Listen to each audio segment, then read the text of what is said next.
এর দুটো পার্ট আছে, মানে এটাকে আমি গ্রাউন্ড করেছি, এইটা করেছি, মানে আমাদের ইলেকট্রনিক্সের একদম টপ মোস্ট ব্যবহার আছে, মানে একদম সুপার পজিশনে ব্যবহার আছে। যারা অনেকটা পড়াশোনা করেছে তাদের কাছে কিন্তু এটা ইজি, কারণ আমাদের কাছে এটা ইজি, খুব ইজি।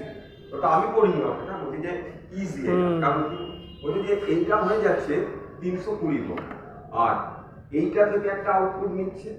এই যে আউটপুটটা একটু খেয়াল করে দেখিস, এই আউটপুটটা নামে কিন্তু কমন সেকশন, কিন্তু এই আউটপুটে কিন্তু এই দুরকম আউটপুট দিচ্ছে।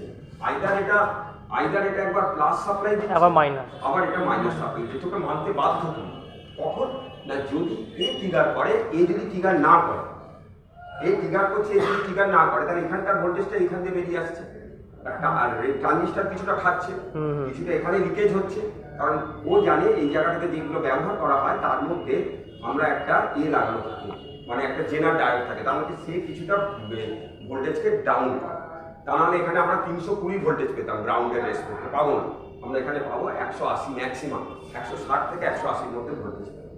এর পরক্ষণে এইটা দেখো, এইটা অফ, এবারে এইটা অন, তাহলে কি হবে, এই ভোল্টেজটাই যেটা প্লাস ছিল সেটা প্লাস মাইনাস হয়ে যাবে, কারণ কি বলতে এর সঙ্গে তার কোনো খেলা নেই, কোনো সাপ্লাই তো আসছে না, দেবে না। বললাম আমি ভাই ভোল্টেজ পাইনি, আমি 320 দেবো না, তাহলে 320 উইথড্র করলো, তাহলে কি হবে, এই যেটা আছে তার মানে আমরা জানি যে যখনই ট্রানজিস্টর কাজ করবে তখন তার কালেক্টর টু এমিটার শর্ট হয়ে যায়, মানে তাদের মধ্যে কি হয়ে যায়, রেজিস্ট্যান্স লো হয়ে যায়। তাহলে কি হবে, এই গ্রাউন্ডটা তখন এখানে থাকবে। কি বলছে স্যার গ্রাউন্ড কি করে যায় উপরে, এটা একটা প্রশ্ন তুই অবশ্যই করবি যে স্যার এখান থেকে গ্রাউন্ডটাও কেন যাবে।